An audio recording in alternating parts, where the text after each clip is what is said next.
Então, esse primeiro slide aí, ele está nos mostrando, né, de que se trata as funções executivas. Então, nós temos aí 11 ações que estão ligadas às funções executivas, né? Quais são essas ações? Objetivar, planejar, organizar, iniciar, focar, perseverar, monitorar, flexibilizar, inibir, regular e operacionalizar. Então, essas 11 ações são ações que nos movem o tempo inteiro, né? A gente faz isso o tempo inteiro sem perceber. Então, quando a gente vai pensar, né? Amanhã eu tenho que acordar que horas? Que compromisso eu tenho? Eu tenho que fazer o que de manhã? Eu tenho que preparar o café? Eu tenho que acordar os meninos? Eu tenho que preparar as crianças para a escola? Eu tenho que passar em algum lugar antes da escola? Então, eu começo a me planejar com antecedência para saber, eu posso levantar às 6, eu tenho que levantar às 5h30, eu posso levantar às 6h30. Então, aí eu levanto de manhã, e aí, se eu planejei, então agora qual que é a minha ação? Então, eu vou fazer o café. O que eu faço primeiro? Eu vou tomar banho primeiro, eu vou fazer o café primeiro, eu arrumo os meninos primeiro. Então, eu tenho toda uma organização para que eu possa, ao final de um tempo, eu executar tudo o que eu preciso e poder chegar no meu compromisso no horário combinado.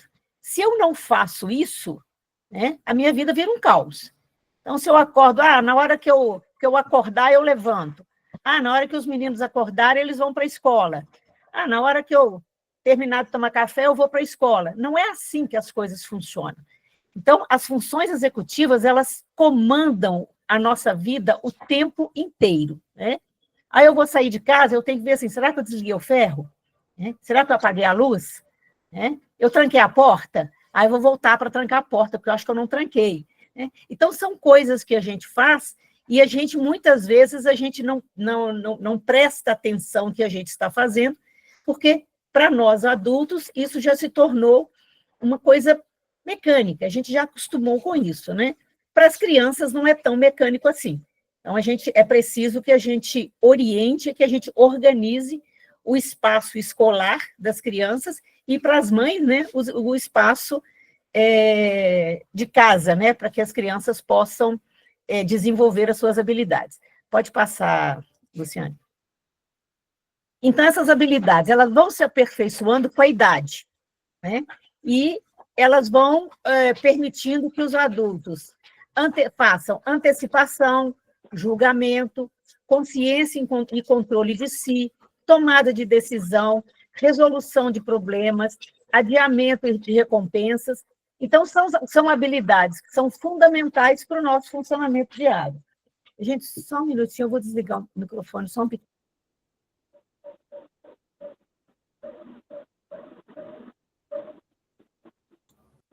Um barulhinho indesejável aqui, vamos ver se para.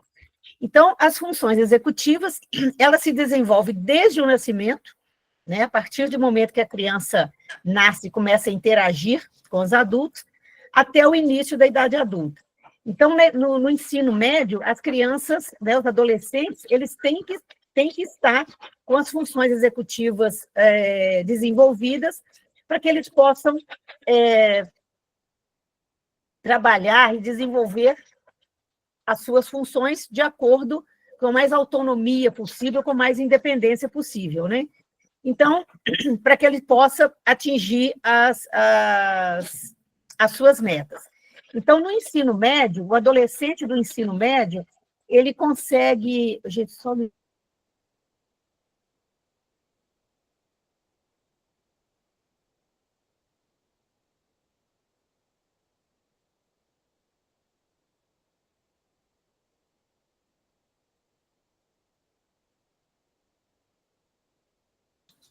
Gente, desculpa, eu estou com um hóspede novo em casa essa semana, o cachorrinho da minha sobrinha.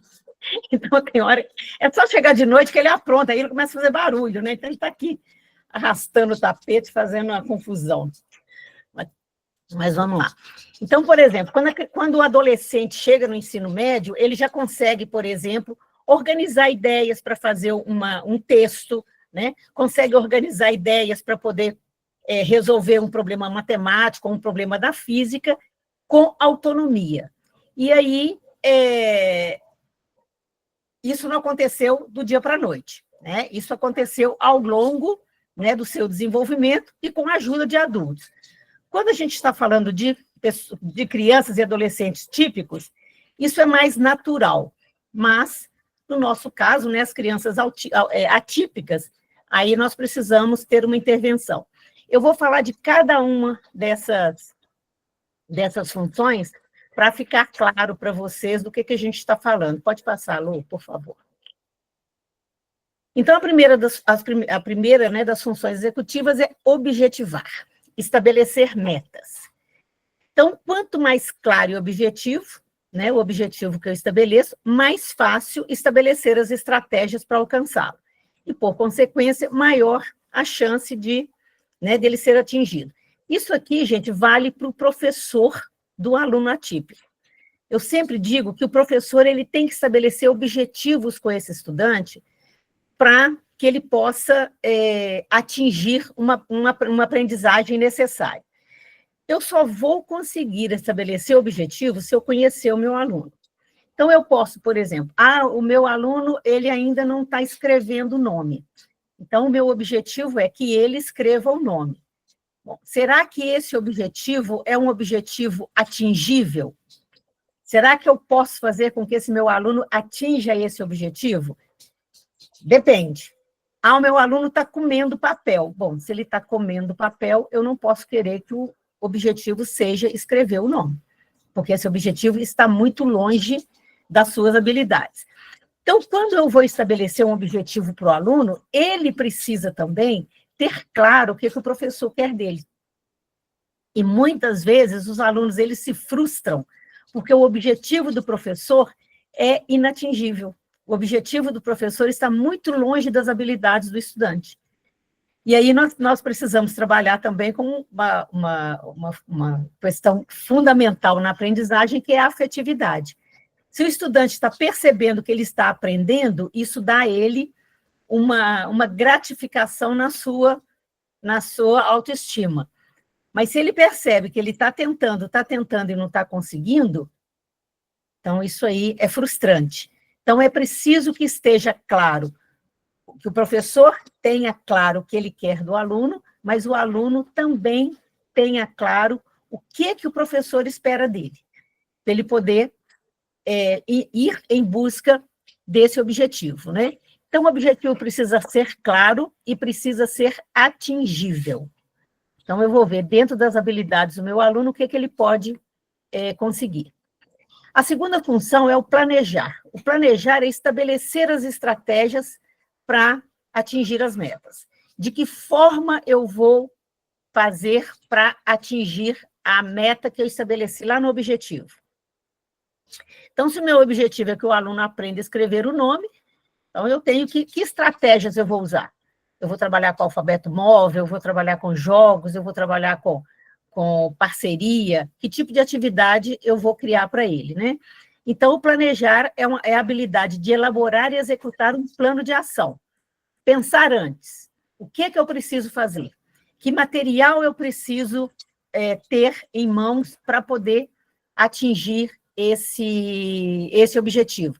Então, eu vou fazer o passo a passo, né? Primeiro eu vou fazer isso, depois aquilo. Então, planejamento, né? Aquele exemplo que eu dei, né? Do acordar cedo, né? Aquilo lá é um planejamento. Então, eu tenho algumas coisas para fazer, então eu preciso organizar o meu tempo pela quantidade de coisas que eu preciso fazer. Pode passar, Lô, por favor. Bom, organizar, né? Organizar é a capacidade de organizar ideias, materiais e tempo. Então, quando a pessoa é desorganizada nesses contextos, o que vai acontecer? Ela vai ter prejuízos, né? Desde às vezes um aluno lá do Fundamental 2, do ensino médio, né? Uma nota baixa, uma nota vermelha, porque ele esqueceu de entregar a tarefa. Às vezes ele fez a tarefa e esqueceu de entregar. Ele perde amizades por quê? Porque esqueceu de um compromisso. ele se comprometeu com um colega de fazer alguma coisa e ele esqueceu, não se organizou. Então, organizar ideias, tempo e material é fundamental. E isso, gente, para as crianças atípicas, isso é extremamente importante. Às vezes os meninos costumam colocar, por exemplo, uma quantidade muito grande de material na mesinha, né, para poder trabalhar. Então, assim, vamos organizar. O que nós vamos fazer? Nós vamos fazer atividade da matemática? O que a gente precisa, então? Nós precisamos do caderno de matemática, do livro de matemática, de um lápis, de uma borracha. Uma régua? Nós vamos precisar da régua? Não sei, talvez sim, talvez não. Então, vamos organizar. Quanto tempo eu vou ter para fazer essa atividade? E aí, quando eu falo dessa questão do tempo, eu sempre gosto de enfatizar uma coisa, porque às vezes a gente fala com os meninos assim, nós vamos fazer em 30 minutos. Aí, quando faltam 10 minutos, gente, está faltando 10 minutos. Não, não está faltando 10 minutos, não. Nós ainda temos 10 minutos. Nós ainda temos 10 minutos, é muito mais tempo do que está faltando 10 minutos. Porque está faltando 10 minutos, me desorganiza. Nossa, eu não cheguei nem na metade ainda, eu tenho que acabar. Isso, para criança autista, é terrível, né, porque ela se desorganiza. Então, quando eu falo, nós ainda temos 10 minutos, então ainda tenho tempo. Então, eu posso continuar me concentrando aqui para poder fazer a tarefa. Então, veja assim, que é importante, né, para que eu possa ter êxito naquilo que eu estou fazendo, ter uma boa organização. Pode passar, Lu. Iniciar. Essa questão de iniciar é quando que eu tenho que iniciar a minha tarefa. Eu tenho um trabalho para entregar depois de amanhã. Quando que eu tenho que começar a fazer esse trabalho? Tem que começar a fazer agora? Ou eu posso deixar para amanhã, às 11 horas da noite, para entregar depois de amanhã? Então, muita gente tem dificuldade, até muitos adultos, né, tem dificuldade com essa habilidade, que é a habilidade de perceber quando é hora de iniciar a tarefa. E aí, né, para que eu possa dar conta dela.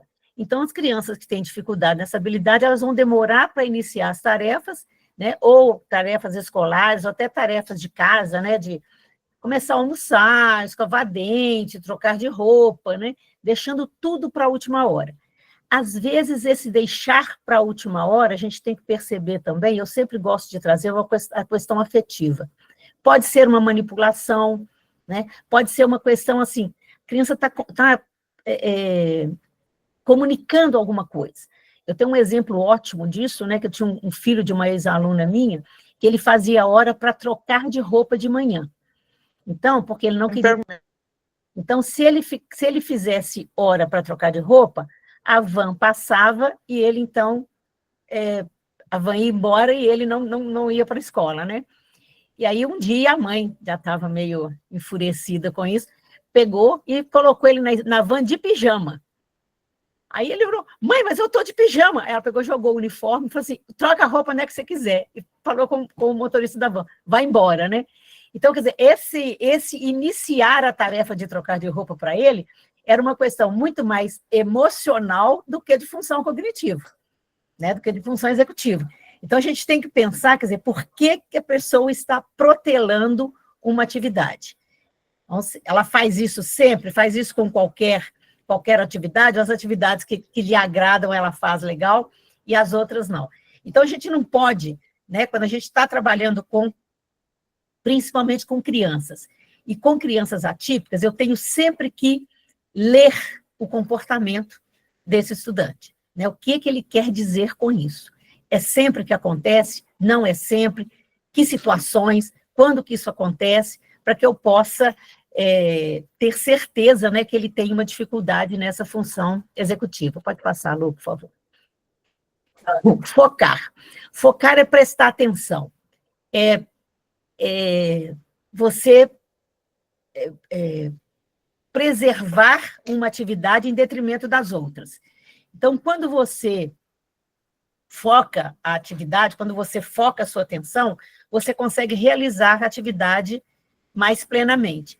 Isso não focar a atenção é muito comum em crianças com TDAH. Então, a gente ouve frases, né? Esse menino parece que não ouve, ele sonha acordado, ele vive no mundo da lua, ele não termina as tarefas, ele perde as suas coisas. Então, quando eu estou com muitas frases desse jeito, né, com esse sentido, para determinado aluno, vamos parar para prestar atenção. O que está acontecendo? Então, muitas vezes, né, é uma dificuldade na função executiva, mas eu tenho que pensar o seguinte: a criança com TDAH, ela muitas vezes tem dificuldade nisso. Então, eu preciso, enquanto professor, enquanto escola, ensiná-lo a focar, ensiná-lo a prestar atenção. Então, o que eu faço para prestar atenção? De repente, diminuir a quantidade de estímulo.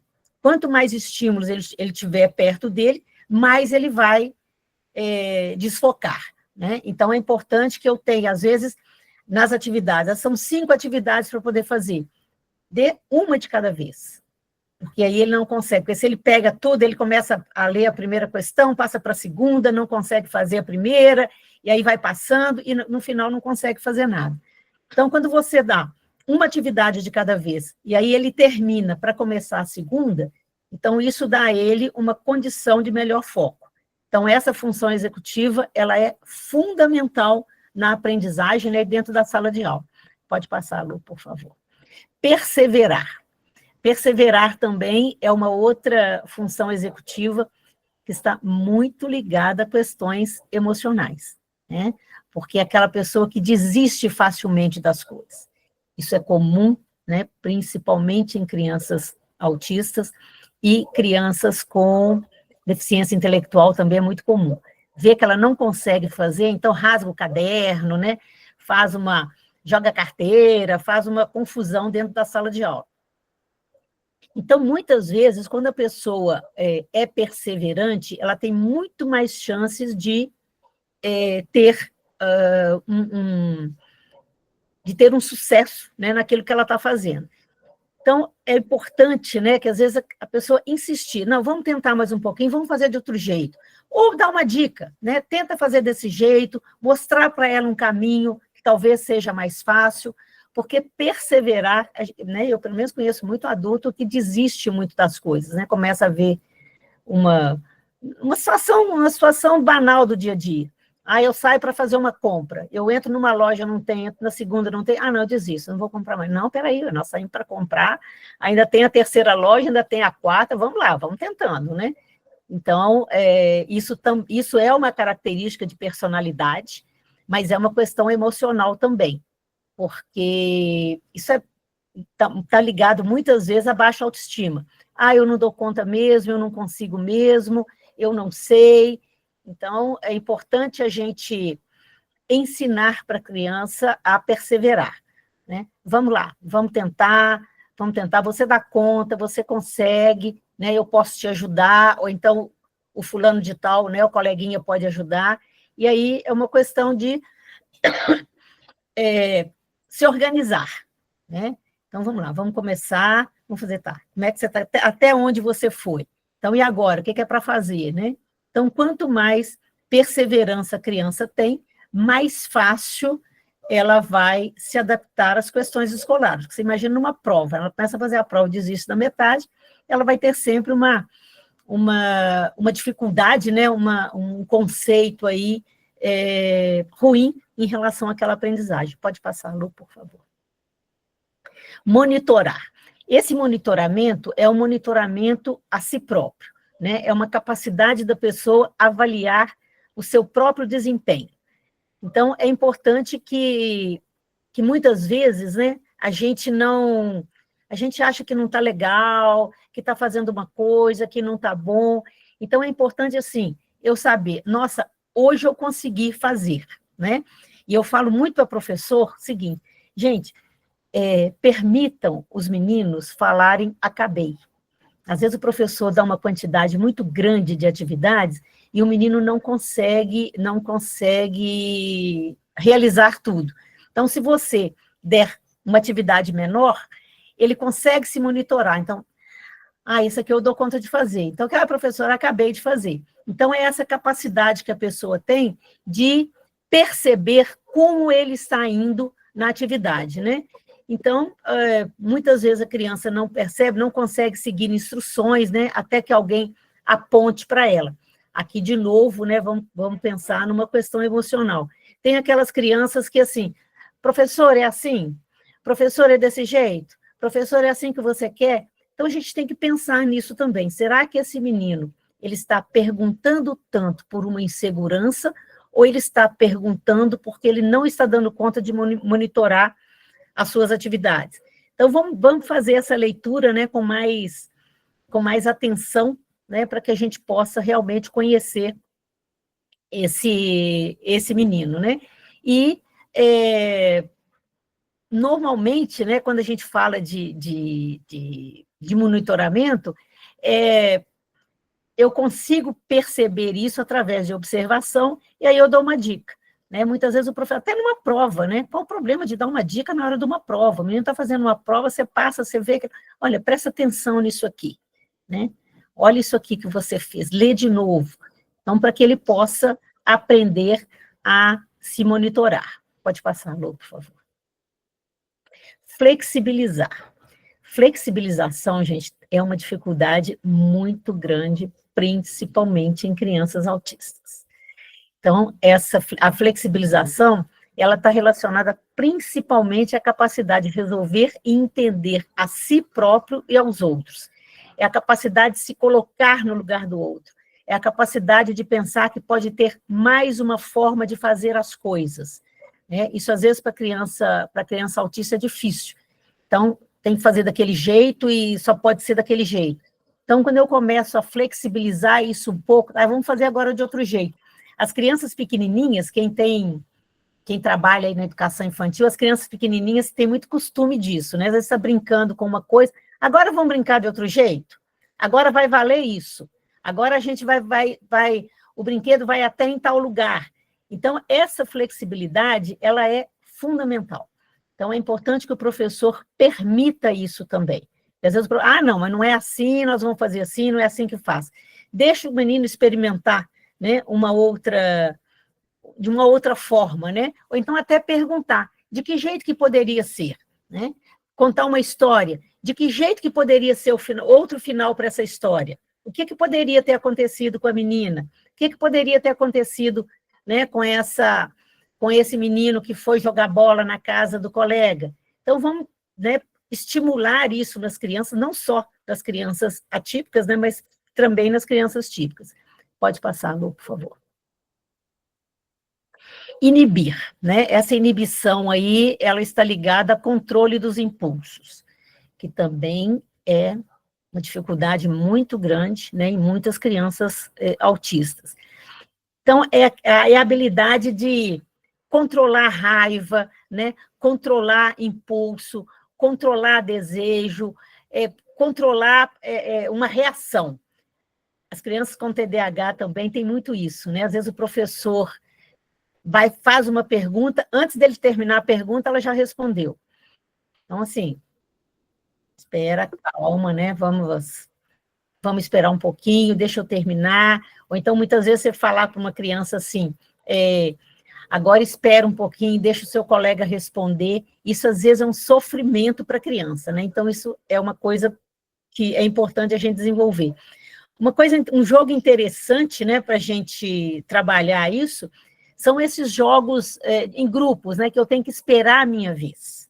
Então, muitas vezes, assim, joga em dupla, porque aí a minha vez chega rápido, depois você aumenta, né, joga com 3 pessoas. Então, eu tenho que esperar o meu colega, depois esperar o outro colega para chegar a minha vez. E vai aumentando nesse grupo até para 4 pessoas, para 5 pessoas, para que a criança possa entender o seguinte, a minha vez vai chegar, então eu tenho que esperar. Então, trabalhar com a inibição de impulso é fundamental também, porque dentro de sala de aula, essa criança ela pode ser prejudicada, né, ou ela até atrapalha, né, os outros colegas também. Né? E é fundamental isso para a vida, né, gente? Essa pessoa que mal ouve uma coisa já dá a sua opinião, e isso é muito ruim, né? Então, a inibição também é uma função executiva extremamente importante, não só na escola, né, mas na vida social também. Pode passar, Lu, por favor. Regular. O regular está ligado ao controle das emoções. Então, muitas vezes, as crianças, elas têm dificuldade, né, de lidar com as frustrações, com a raiva, né, enfrentam dificuldades, né, na vida social, na vida escolar. Então, muitas vezes, ela tem dificuldade de aceitar crítica. E essa questão, essa dificuldade de aceitar crítica pode estar ligada à baixa autoestima. Ah, eu não consigo mesmo, eu não dou conta mesmo. Então, regular, controlar as emoções, né? Saber que uma hora eu ganho no jogo, mas outra hora eu perco, né? Eu não tenho que ganhar sempre. Na hora que eu ganho, eu fico feliz, mas na hora que eu perco, né? Então, é aquela velha coisa, vamos jogar negra, né? Vamos jogar mais uma. Então, assim, eu quero ganhar também. Ah, você pode não ganhar hoje, mas de repente amanhã você ganha. E aí é importante trabalhar na escola com jogos de sorte. Jogos de sorte pode proporcionar qualquer criança ganhar. Quando eu jogo jogos de competência, aquelas crianças que têm melhor desenvolvimento, elas ganham, né, mais facilmente, e aquelas que têm um desenvolvimento mais deficitário, ela vai perder quase sempre, né? Então, jogar sempre jogos de sorte e para que a criança entenda, né? Não, perdeu, quer dizer, perdeu, o que aconteceu? Não aconteceu nada, amanhã nós vamos jogar de novo, depois nós vamos jogar de novo. Professor de educação física, a gente tem um papel muito grande, né? Um papel muito importante nessa questão de controlar a emoção, porque os jogos, né, jogos de equipe, eles lidam muito com isso, né? De ganhar e perder. Então, um dia a gente ganha, no outro dia a gente perde, e é ruim perder, mas a gente precisa entender, né? Ah, por que eu perdi? Então, eu faço uma autoanálise, né? Porque, nossa, mas hoje realmente eu não joguei bem. Ah, o time não jogou bem, gente. Hoje o fulano não veio, ele era importante, né? Então, essa questão de controlar a emoção, ela é fundamental. E a gente precisa ensinar isso, principalmente para as crianças autistas. Pode passar, Lu. E, por último, né, a operacionalização. Operacionalização está ligada à memória operacional ou memória de trabalho, que é a memória de curto prazo. Vocês lembram lá quando a gente faz PDI, né, que a gente avalia memória. A gente avalia memória de curto prazo e memória de longo prazo. A memória de curto prazo, ela é fundamental na hora da aprendizagem, porque a pessoa precisa manter algumas informações para conseguir usar na hora de fazer atividade. Aí eu estou lá fazendo uma atividade de matemática, né? Então, eu preciso fazer uma adição. Nossa, então, 2 mais 2, nossa, quanto que é 2 mais 2? Quanto que é 2 mais 2? Quanto que é 2 mais 2? Então, eu tenho que ter memória dessas coisas, e isso tem que estar dominado, né, nessa fase que trabalha, né, com essa questão da adição, para que a criança possa fazer isso de uma maneira mais fluida, né? Porque se a criança for toda hora, eu esqueci, eu não sei, eu não lembro. Isso aí, essa questão de memória, né? A gente sabe que memória é treino. Quanto mais eu treino a minha memória, melhor memória eu tenho. Claro que com a idade a gente vai perdendo, né? Eu percebo muito isso, muito claramente, né? A gente vai perdendo a nossa capacidade, tem hora que a gente fica assim, gente, o irmão da... Gente, ele foi na festa de... Aí não sai, né? Não sai. Então, a gente faz muito isso, né? Mas a gente tem que tentar treinar a questão da memória. Uma coisa que eu sempre faço, eu trabalho com adultos, né? Gente, na aula passada, a gente viu isso, e isso e isso. Então, hoje, a gente vai ver isso. Quer dizer, resgatar, né? Ou então perguntar, gente, o que a gente estudou ontem mesmo? Tá, e aí? O que mais?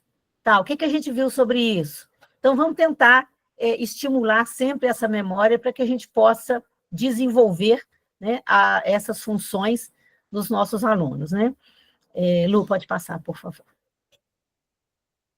Bom, então, como eu falei um pouco, né, crianças com transtornos de aprendizagem, transtorno do déficit de atenção e hiperatividade, né, o TDAH, transtorno do déficit do espectro autista ou, né, deficiência intelectual, elas podem apresentar uma ou várias dessas funções executivas deficitárias.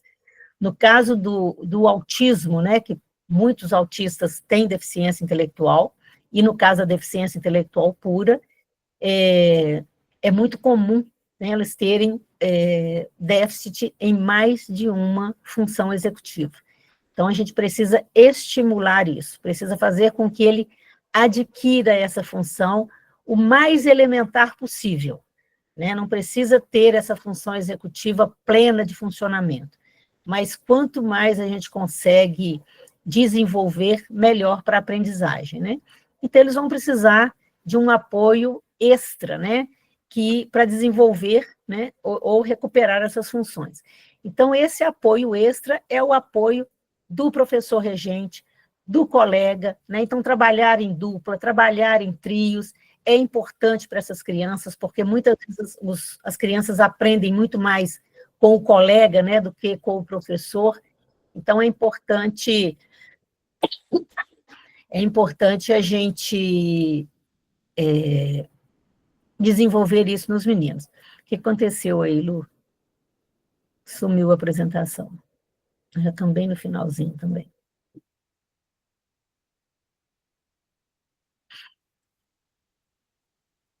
Você está sem som. Oi, a apresentação voltou? Voltou. Voltou? Sim, já estamos bem. Voltou. Tá, Ok. tá. Então, a escola, né, ela pode ajudar muito no aprimoramento dessas habilidades, né, das crianças.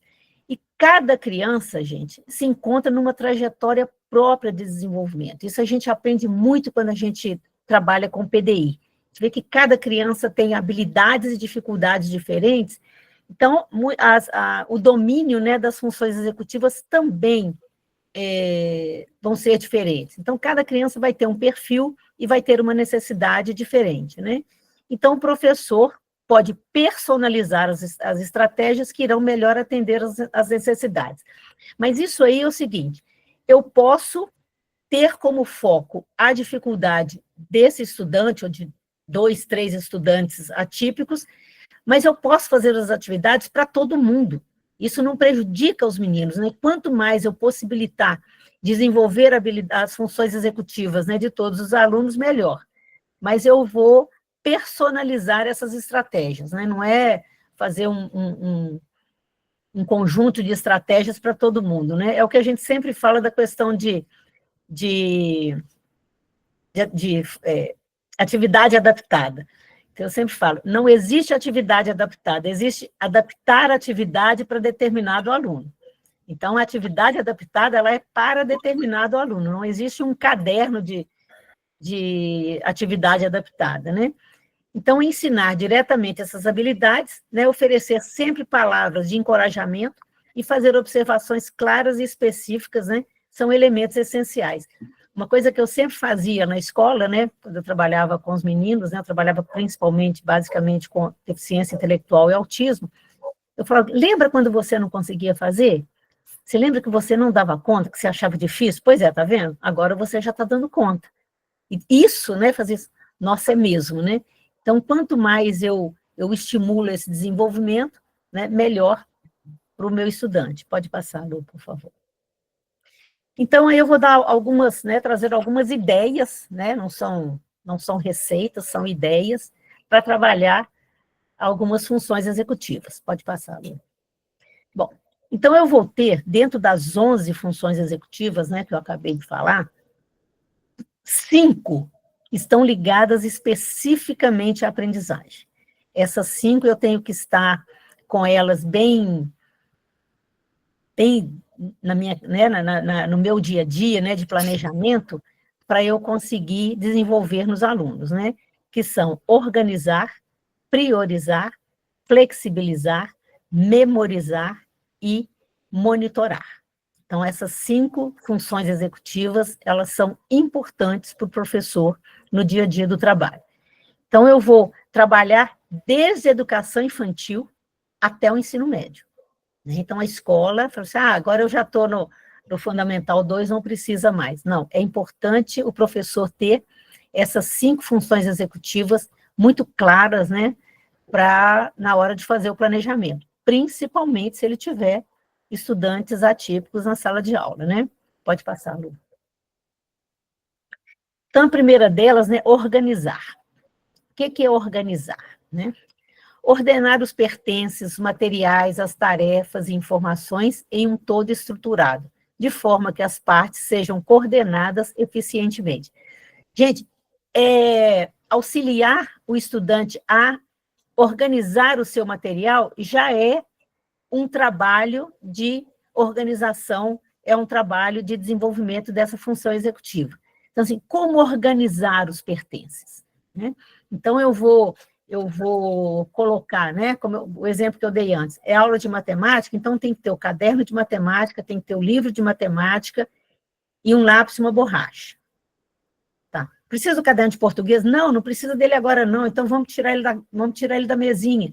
Então, ajudar a criança a organizar as suas coisas, organizar as coisas dentro da mochila, organizar as coisas dentro dentro do estojo, ajudar a organização da sala. Então, quando eu trabalho com essa questão de organização do espaço, organização do material, isso é fundamental para esse desenvolvimento. Nós vamos organizar a sala agora, porque nós vamos fazer um trabalho em grupo com 4 pessoas. Bom, se eu vou trabalhar com 4 pessoas, eu preciso ter 4 carteiras, óbvio. Então, como é que eu vou organizar isso? Eu vou pegar uma carteira lá do fundo, junto com uma primeira? Não, vou pegar as que estão perto, aí eu viro as carteiras. Então, eu ensino as crianças a fazerem isso naturalmente, para que ela consiga internalizar esse processo, para que ela possa ampliar isso para outras situações, né? Então, aí eu vou organizar o tempo, organizar as tarefas e organizar as ideias e os materiais. Então, quanto tempo eu tenho para poder fazer a atividade? Então, eu me organizo. Eu posso ficar muito... A gente faz muito isso, né? Quando a gente aprende lá no ensino médio, quando a gente vai fazer prova, eu faço as questões mais fáceis primeiro, depois eu deixo as mais difíceis para depois, porque se não der tempo, eu não tiro nota tão baixa, né? Se eu ficar com uma questão ali difícil, às vezes eu não consigo fazer, então nem ela, nem nenhuma, né? Então, essa organização, o que eu tenho que fazer, que tarefa eu tenho que desenvolver, quanto tempo eu tenho para fazer isso. Então, é importante mensurar isso com os estudantes o tempo inteiro, né? Pode passar, Lu, por favor. A outra função executiva ligada à aprendizagem é priorizar tarefas e materiais. Então, ajudar a criança a priorizar as tarefas em aula com base no nível de dificuldade e no nível de estresse que essas tarefas provocam.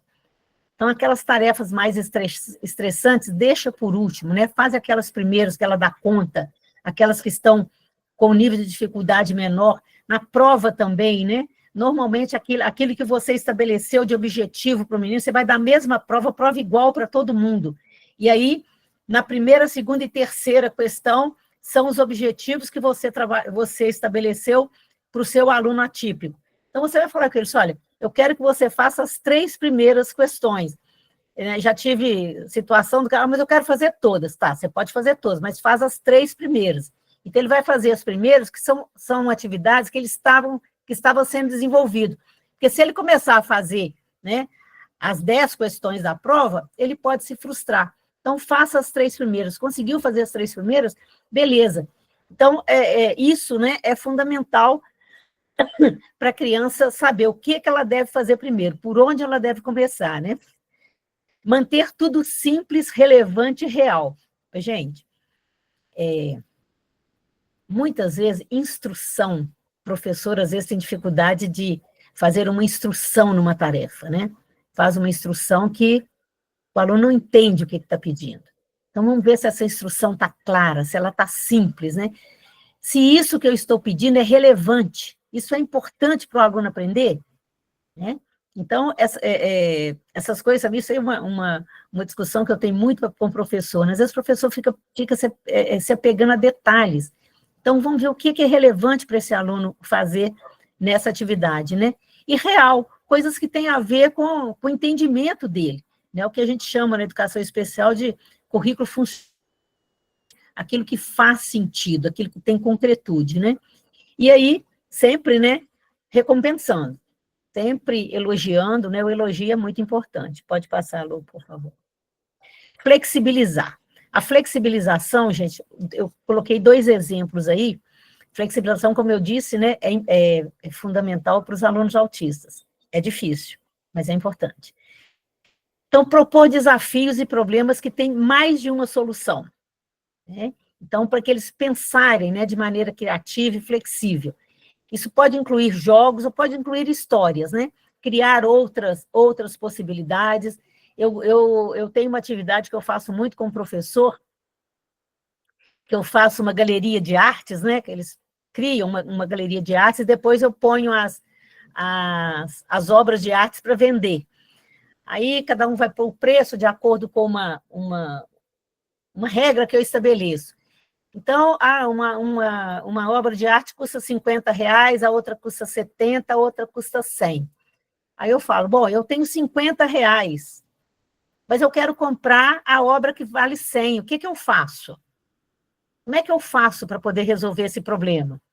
Né? Então, às vezes o menino fala assim, paga de 2 vezes. Teve um menino que uma vez falou assim, vai trabalhar e ganha mais dinheiro, aí você compra depois. Então, são situações assim, para o menino parar para pensar. Dá um cheque. Aí eu falo, mas o que é cheque? Né?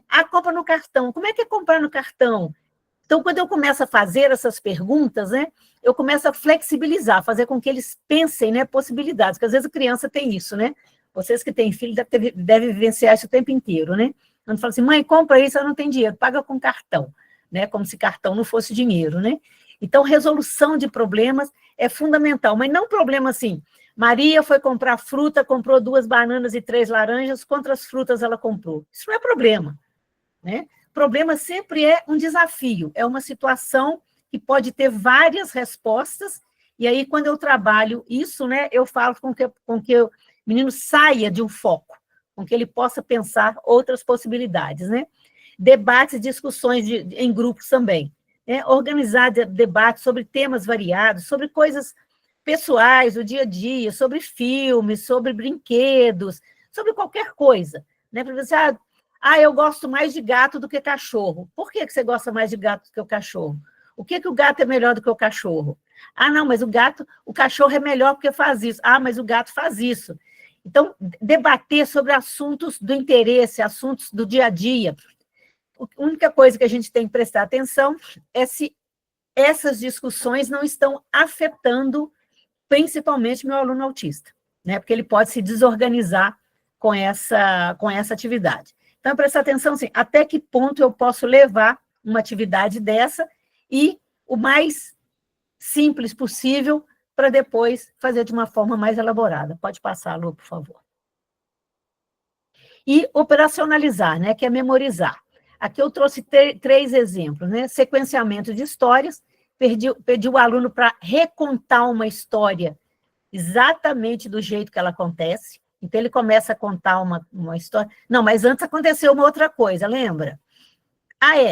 Antes ele foi lá não sei aonde. Tá, e depois, o que aconteceu? E depois? E depois? Não, antes disso teve mais uma coisa. Então, você pode fazer isso, eu gosto de fazer isso muito com desenho animado, né? Eu tenho alguns desenhos animados que eu passo, desenhos curtinhos, depois peço para contar a história, né? O que aconteceu? Agora me conta a história.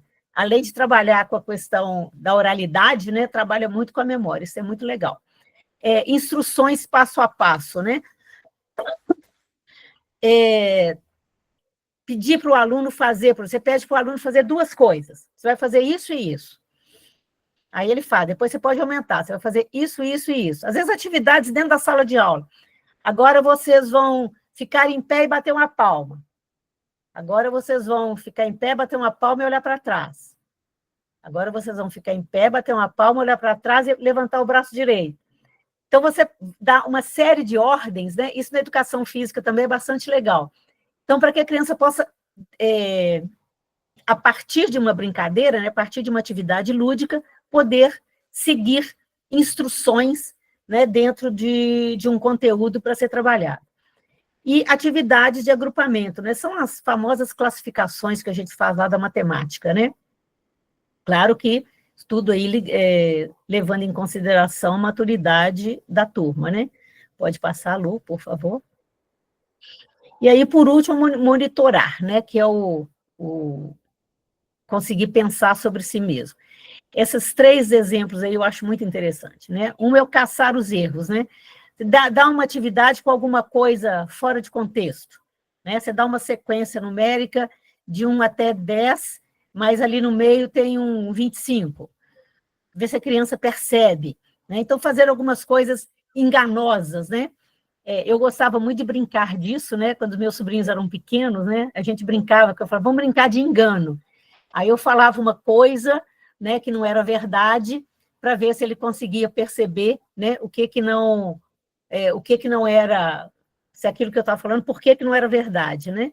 Então, apresentar uma tarefa com erros, né? Por exemplo, um desenho com cores trocadas, uma sequência numérica com um elemento fora de ordem, e pedir à criança para encontrar, né? Às vezes, num desenho, né? É um desenho de uma floresta, aí tem um videogame lá no meio da floresta, umas coisas assim que a gente pode... O professor é muito criativo para essas coisas, né? Diário de bordo, né? Após uma tarefa, né? É importante pedir para a criança pensar sobre como que para ela foi resolver essa atividade, né? Quais são as dificuldades que ela encontrou, o que ela achou fácil. Então, é pensar sobre a sua própria atividade. Ela pensar assim, eu não gostei de fazer isso, porque isso eu acho difícil por causa disso. Então, fazer diário de bordo é importante para a criança poder se autoconhecer. E o semáforo da atenção, né? Ter cartões vermelho, amarelo e verde, para que a criança, dentro de uma atividade, ela acabou de fazer a atividade agora, qual foi o cartão que você coloca? Você conseguiu manter a atenção? Então, é o cartão verde. Você conseguiu mais ou menos? Então, é o cartão amarelo. Você não conseguiu? Então, é o cartão vermelho.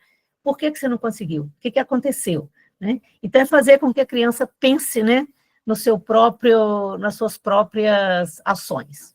Ok? Pode passar, Lu. E aí, né, finalizando, né, trago aí uma frase sobre empatia, né, que é importante a gente ter empatia, né, por nossos alunos, que é uma habilidade vital para todos os relacionamentos humanos. Ser empático com alunos é conseguir se colocar no lugar deles, ver o mundo através dos olhos deles. Isso aí é fundamental. Não, vai fazer sim, não enrola não, tem que fazer. Então, o que será que está acontecendo? Né? Vamos nos colocar no lugar dele, né? Isso não significa concordar com tudo que eles dizem ou fazem, mas, sobretudo, tentar avaliar e validar os seus pontos de vista, ainda que discordam deles. Então, é importante ouvir os alunos, né? E hoje em dia isso tem melhorado muito, porque antigamente o professor não ouvia os meninos, né? Hoje a gente tem muito mais empatia do que a gente tinha antigamente. Pode passar, Lu, por favor. E aí eu termino, agradeço, e a gente tem um tempinho aí para quem... Eu vi que algumas pessoas levantaram a mão, né? Quem quiser fazer alguma pergunta. Lu, só passa a próxima, só para as meninas saberem, os meninos, né, saberem de onde que foi tirado esse trabalho, né, de um projeto Escola da Diversidade, do Instituto Glia, né? É uma cartilha que eles fizeram bastante interessante. Aí tem o endereço, né, o site, se vocês quiserem. Oi? Alguém falou alguma coisa? Eu acredito que não, Sandra. Acho que foi o microfone que abriu. Né, nós tivemos aí a Kelly Fonseca, que levantou a mão, Gabriela Toledo, a Sandra Faria, uma delas levantou a mão mesmo, quer falar alguma coisa. Temos algumas considerações aqui também nas mensagens. Pessoal que levantou a mão aí, ou alguma outra pessoa quer fazer alguma pergunta? A Alcione está perguntando sobre jogos, né, de sorte, né? Gente, jogos de sorte... o jogo de trilha é um jogo de sorte, né? Aquele jogo que você joga o dado e vai andando com o pininho. Aquele jogo você pode construir, às vezes até com... muitas vezes tem instruções do tipo, né? Você chegou numa casinha, ande 2 casas para frente, ou 2 casas... Ludo, né? Que alguém... A Janieire está colocando. Tem um jogo que eu faço, que eu chamo de quadro de quantidade, né? Que é um retângulo que eu divido em 20 quadradinhos, e aí a criança joga o dado e coloca ali a quantidade de tampinhas relativas à quantidade que ela tirou no dado.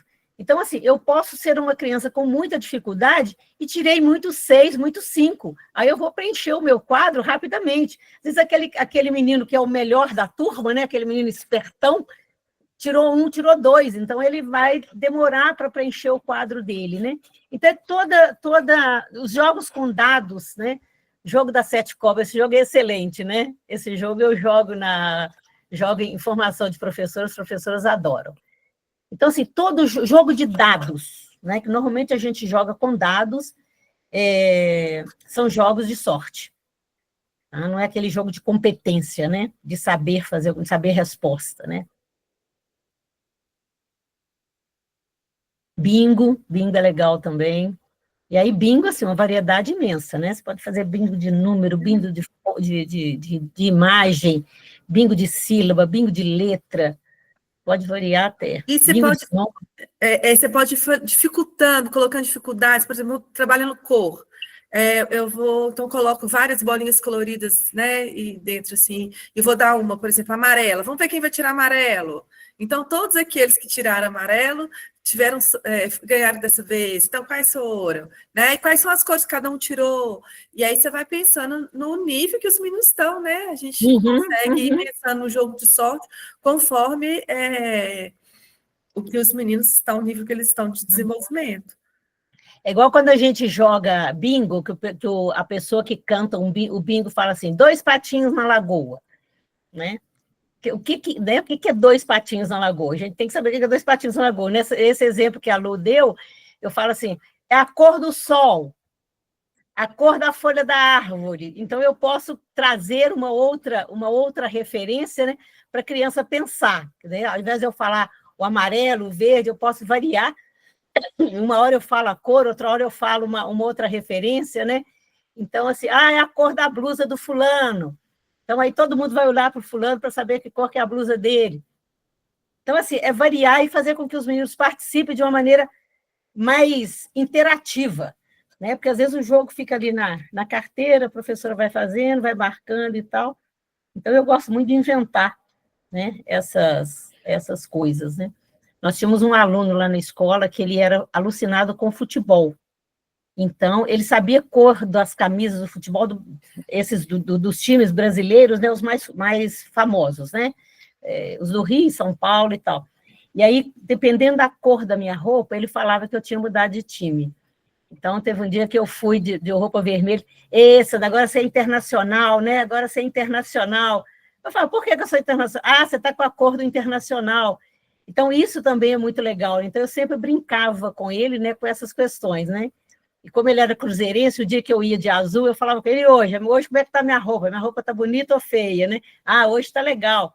Então, essas coisas, assim, chamar a atenção dos meninos, né, para isso. Às vezes, até quando eu brigava com os meninos, o que a gente conversou sobre isso? Não sei. Sabe. Sabe sim. Então, pensa que nós já conversamos sobre isso.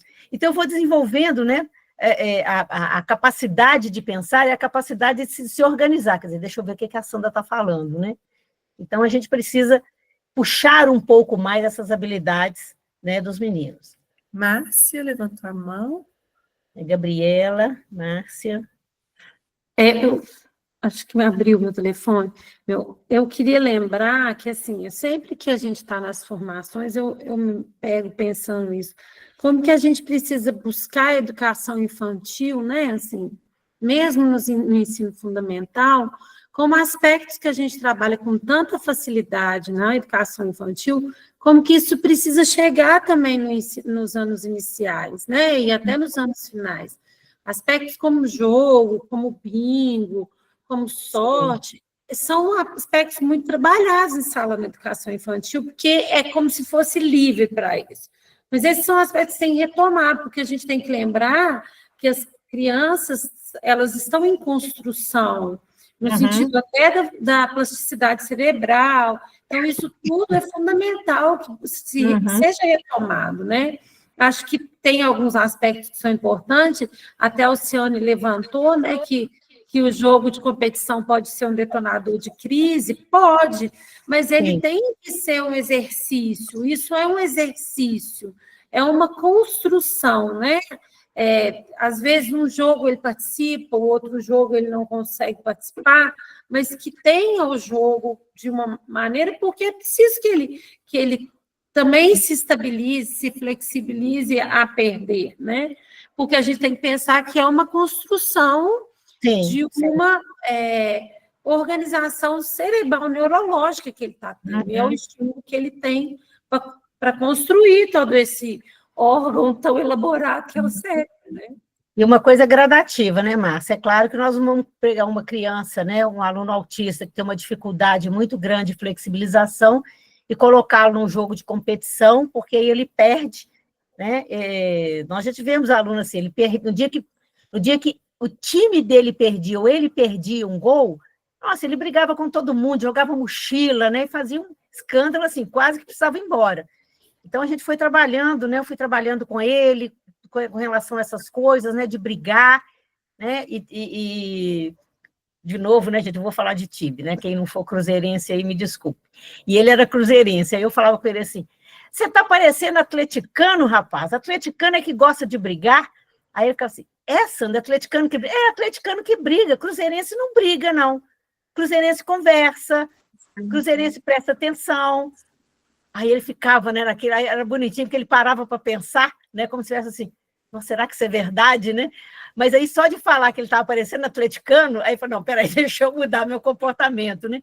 Então o pessoal, Sandra, isso é chantagem. Eu falei, gente, não é chantagem, é fazer com que ele preste atenção naquilo que ele está fazendo. E uma coisa que você falou, Márcia, que eu comento muito como professora, é o seguinte, a famosa rodinha.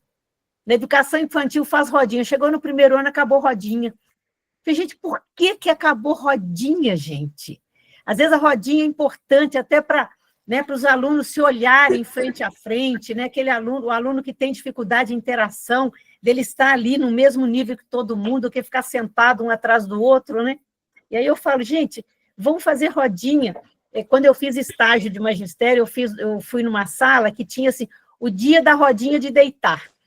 Então, tinha o dia da rodinha, que eles ficavam sentados em rodinha para poder ouvir a história, mas tinha um dia da rodinha de deitar. Então, eles podiam escutar a história deitado. Aí, eles deitavam de barriga para cima, de barriga para baixo, né? Fazia assim, do jeito deles. Então, isso era muito gostoso. Então, essa flexibilidade, né, que a gente perde quando entra para o primeiro ano, né? Nós temos duas pessoas aqui, Galo, que está com o nome usando Galo, e a Verônica, que levantou a mão. Todas duas levantaram a mão. Vamos ver. Vamos lá, meninas. Galo, primeiro que colocou aí. Quer falar alguma coisa? Exatamente isso, Ives. A gente descobre... Não, a Verônica. A Galo vai falar primeiro. Posso falar? Pode falar, se ela quiser. Parece que ela levantou a mão primeiro. Foi, mas eu não sei se ela quer falar, porque talvez ela enganou, né? Verônica, pode colocar, caso ela queira, ela coloca também. Primeiro, um elogio, né, que eu acho que é a reunião que teve mais gente. Chegou a 180 pessoas, achei delicioso. Bacana demais. Eu fiz muita propaganda, realmente, pessoalmente, para que isso acontecesse. Acho que valeu a pena. Estou vendo muitas meninas aí. E segundo, Sandra, Gracinha. Ah, não, pelo amor de Deus. Ô, Luciana, agora estou apaixonada com outra, como é que a gente faz? Agora você apaixonou pela Sandra? Ah, mas eu sabia. Vou abrir o negócio de educação especial é um negócio de pele. A gente tem essa afinidade de ver quando a outra gosta. Então, Sandra, gracinha de você. Já sou apaixonada pela Luciana, pelo sonho agora com você também. E a outra coisa sobre o fato de você falar sobre... Não existe caderno de adaptação. Cada pessoa é única, nós somos cada um somos únicos. Como é que um garoto de educação especial não vai ser mais único que nunca? Então, você cria com ele, a partir das pistas que te dá, é que você cria. Então, eu achei isso muito importante também. E achei uma coisa mais bacana. Tem muitas regentes hoje, não só meninas que passaram ou estão na educação especial. E eu percebo que as regentes fazem tanta atividade, tanta intervenção, com foco em função executiva, mas não sabem que estão fazendo, não dão nome à função executiva. Então, acho que as regentes, assim, pessoas perspicazes, inteligentes, que fazem, só que não sabem dar nome dentro desse pequenino quadro da neurociência, que é a função executiva. Então, parabéns a clientes que eu já fui, eu sou e estou de AE, mas eu acho que isso também é um grande valor. Tá bom, Sandra? Muito obrigada. Você é uma gracinha, igual a Luciana. Obrigada. Apaixonar pela Lula é qualquer um, minha filha. Isso aí não é difícil, não. Apaixonar pela Lula é qualquer um. Apaixonar por mim é meio difícil, mas apaixonar pela Lula não é difícil, não. Vocês precisavam conhecer a Sandra, gente. Não podia, né? Não podia demorar, não. A Sandra deu um exemplo, eu gostaria de dar um exemplo também. Inclusive, a professora está aí, ela já fez uma pergunta. Ela falou sobre a lá, eu falei assim, usa senha. Que senha, Verônica? Você não volta do parquinho para a sala, você não volta do lanche para a sala. Então, na sala não tem uma soleira que divide a área externa da área interna? Aí ela morreu de rir, falou assim, isso aqui é uma soleira, isso aqui é uma soleira. Então, quando você estiver voltando para a sala, antes da criança passar pela soleira, dá uma pista, dá uma senha de entrada. Hoje você vai ter que pular a soleira. Hoje você vai ter que colocar só um pé na soleira. Hoje você vai ter que pular na soleira antes de entrar. Hoje eu quero que você dê a primeira letra do seu nome na parede ao lado da porta. E aí tem um desenho lá de uma criancinha, eu falei assim, num outro dia você vira e fala assim, eu quero que você encoste nessa criancinha que está desenhada aqui e me fala o nome da parte do corpo que você encontrou. Tem uns números com aquela girafinha bonitinha de medir do lado. Hoje você vai olhar para essa girafinha e perceber se tem algum número, se você identifica algum deles. Põe o dedo nele e me diz o nome. Então, essa coisa da senha para entrar na sala é um negócio que vem funcionando muito bem, e a regente está na reunião, ela sabe do que eu estou falando. E ela gostou muito e está funcionando. Tá bom? Só uma dica. E os meninos adoram isso. Amo. Obrigadinha, viu? Obrigada a vocês. Mais alguém, meninas?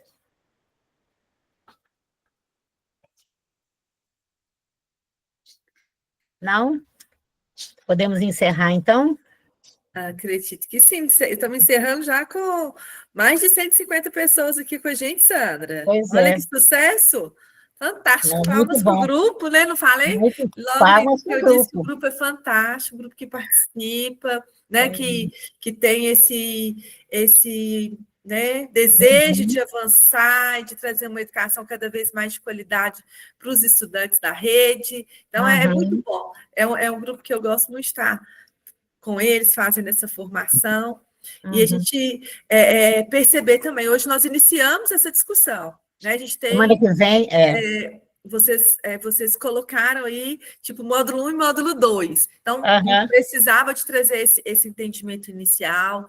A Sandra, ela teve essa missão hoje de trazer esse entendimento inicial para que a gente possa aprofundar, né, no próximo encontro. Alexandra estará, acho que a Juliane, né, alguém da equipe estará com vocês aqui na próxima semana para poder fazer um aprofundamento. Eu acho isso muito bacana, porque às vezes a gente vem num desespero muito grande para poder falar tudo que tem que se falar daquele assunto, né? E agora a gente pôde estar dividindo isso em 2 encontros, de forma a trazer, deixar algumas coisas aí, vocês vão pensando, e no próximo encontro poder aprofundar. Então, queria compartilhar com vocês que eu achei fantástica a proposta.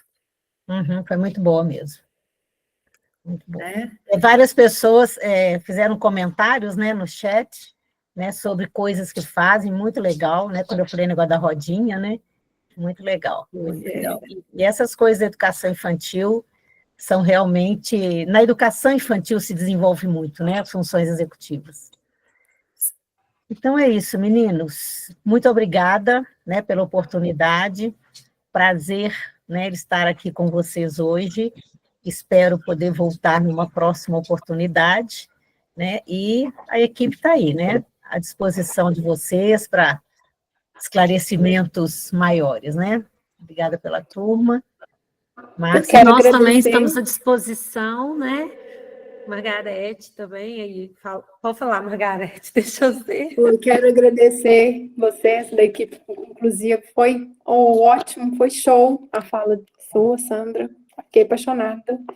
E até o nosso próximo encontro, se Deus quiser. E muito obrigado pela presença de todos, tá? Obrigada. Obrigada a todos, uma boa noite. A gente está à disposição. Se vocês precisarem da gente, a gente está aí, né, trabalhando para a gente conseguir incluir cada vez mais, né? Com certeza, com certeza. Obrigada, então, meninas, boa noite. Boa noite, vamos descansar, porque amanhã tenho certeza que vocês têm uma missão grande pela frente, né? Com Deus. Com Deus. Com Deus. Tchau. Tchau. Tchau. Tchau.